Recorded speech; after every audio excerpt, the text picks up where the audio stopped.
వ్రతశాల ఇది నా యేసు నివసించశాల. దేవునికి స్తోత్రములు కలుగునుగాక, దేవునికి మహిమ కలుగునుగాక. సర్వశక్తిమంతుడు అయినటువంటి దేవాతి దేవుడు మనందరినీ ప్రేమించి ఆయన ఇచ్చినటువంటి శుభదినాన్ని బట్టి దేవదేవుని స్తుతిస్తూ ఉన్నాను. ప్రియులారా, మీ అందరికీ శుభములు వందనములు తెలియజేస్తున్నాను. ఈ శుభదినాన దేవుడు మనకిచ్చినటువంటి శ్రేష్టమైన వాక్కును చదువుకుందాం. ప్రియులారా, పరిశుద్ధ గ్రంథంలో నుండి ప్రతి ఉదయమున దేవుడు మనకిస్తున్నటువంటి శ్రేష్టమైన వాగ్దానం. ఈ శుభదినాన దేవుడు మనకిచ్చినటువంటి లేఖన భాగం హెబ్రీయులకు రాసిన పత్రిక 7వ అధ్యాయం 18-19 వచనాలు చదువుకుందాం. ఆజ్ఞ బలహీనమైనందునను నిష్ప్రయోజనమైనందునను అది నివారణ చేయబడి ఉన్నది. అంతకంటే శ్రేష్టమైన నిరీక్షణ దాని వెంట ప్రవేశపెట్టబడెను. దీని ద్వారా దేవుని యొద్దకు మనము చేరుకున్నాము.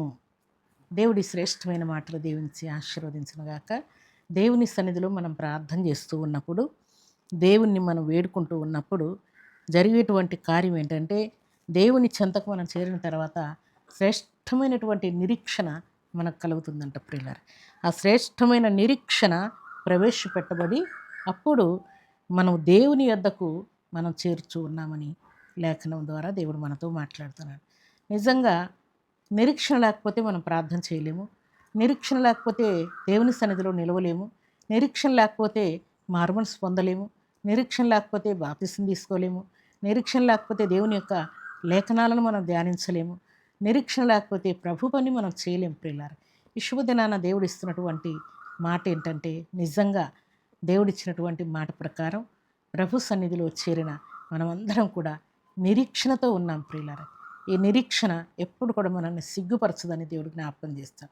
అనారోగ్యం ఉంటే దేవుడు నాకు సంపూర్ణ ఆరోగ్యం ఇస్తాడన్న నిరీక్షణ ఉంటే దేవుడు క్లియర్ చేస్తాడన్నటువంటి నిరీక్షణ, శత్రువులు ఉంటే దేవుడు సమాధానం ఇస్తాడన్నటువంటి నిరీక్షణ, అలాగే కేసులుంటే వాటి నుండి దేవుడు విడుదల చేస్తాడన్నటువంటి నిరీక్షణ, వివాహం కాకపోతే దేవుడు నిశ్చయం నా హృదయ కోరిక తీరుస్తాడన్న నిరీక్షణ మన హృదయంలో దేవుడు ఉంచాడు. పిల్లారు, అలాగూ జాబ్ ఇచ్చి, ప్రమోషన్ ఇచ్చి, మరి సీట్లు ఇచ్చి, అన్ని విషయాల్లో కృపనిచ్చి నన్ను నా కుటుంబాన్ని దేవుడు ఆశీర్వదించబోతున్నాడన్నటువంటి నిరీక్షణతో మనం బ్రతుకుతూ ఉన్నాం. ఈ శుభదినాన ఈ నిరీక్షణ దేవుని యొద్దకు మనల్ని చేర్చుచున్నదన్న సంగతిని శుభదినాన దేవుడు జ్ఞాపకం చేస్తున్నాడు.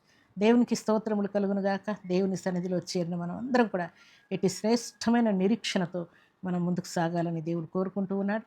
దేవుని సన్నిధిలో చేరిన మనం అందరం కూడా ఈ శ్రేష్టమైన నిరీక్షణ కలిగి ఇంట బయట సంఘంలో సమాజంలో ఎలాంటి క్లిష్ట కష్ట పరిస్థితులు వచ్చినా కూడా శ్రేష్టమైనటువంటి నిరీక్షణతో మనం ముందుకు సాగాలని శుభదినాన దేవుడు జ్ఞాపకం చేస్తున్నాడు. దేవుని సన్నిధిలో చేరిన మనం అందరం కూడా ఇలాంటి నిరీక్షణ కలిగి దేవుని కొరకు బలమైన సాక్షులంగా నిలిచి ఉండాలని దేవుడు కోరుకుంటూ ఉన్నాడు. అలాంటి కృపా భాగ్యం ఈ ఉదయకాల సమయంలో సర్వాధికారి సమృద్ధిగా మనందరికీ అనుగ్రహించి ఆశీర్వదించునుగాక. ఆమేన్. ప్రార్థన చేసుకుందాం. భూమి ఆకాశములను కలుగు చేసిన మా తండ్రి, మీకు స్తోత్రాలు. నిజముగా పరిశుద్ధమైన మీ సన్నిధిలో మీరు సెలవిచ్చిన మాట ప్రకారం మేమందరం కూడా తండ్రి నిరీక్షణ కలిగి మీ మాటకు తలవంచి మీ ఆశీర్వాదానికి అర్హులగునట్లు ప్రతి బిడ్డను కూడా మీరు ఆయత్తపరుస్తూ మీరే మహిమ ఘనత ప్రభావాలు పొందవని ప్రార్థిస్తున్నాను. నా యేసు రక్షకుడా, మీకు కృతజ్ఞత స్తుతులు స్తోత్రములు వందనములు చెల్లించుకుంటూ మీ కృపగల హస్తములకు మీ బిడ్డలను అప్పగిస్తున్నాను. నా రక్షకుడైన దేవా, మీకు కృతజ్ఞత స్తుతులు స్తోత్రములు వందనములు చెల్లించుకుంటూ మీ చిత్తము చొప్పున పరిశుద్ధమైన మీ సన్నిధిలో చేరిన మీ బిడ్డలందరినీ మీ కృపగల హస్తములకు అప్పగిస్తూ ఈ మాటలు మీ బిడ్డలకు దీవెనకరంగా ఉంచమని, వారి ప్రయాణాల్లో రాకపోకల్లో తోడుంచండి. ఈ దినం బర్త్డేలు మ్యారేజ్లు జరుపుకునే బిడ్డలకు దీవెనివ్వండి తండ్రి. సంపూర్ణ ఆయుష్ ఆయురారోగ్యం ఇవ్వండి. సమస్త శాంతి అలజడి కొట్టివేయండి దేవ. మీకు ఇష్టలై యోగ్యులై మీ బిడ్డలు వర్తిలినట్లు ఘన కార్యం జరిగించి మేలుతో తృప్తిపరిచి మహిమ పొందమని ప్రార్థిస్తూ మీ కృపగల హస్తములకు బిడ్డలందరినీ అప్పగించుకుంటూ ఈ ఉదయకాల దీవెనల ఆశీర్వాదం ప్రతి బిడ్డకు దయచేయమని సతి పరిశుద్ధమైన నామములు స్తుతించి ప్రార్థించి అడిగి వేడుకుంటున్నాం తండ్రి. ఆమేన్.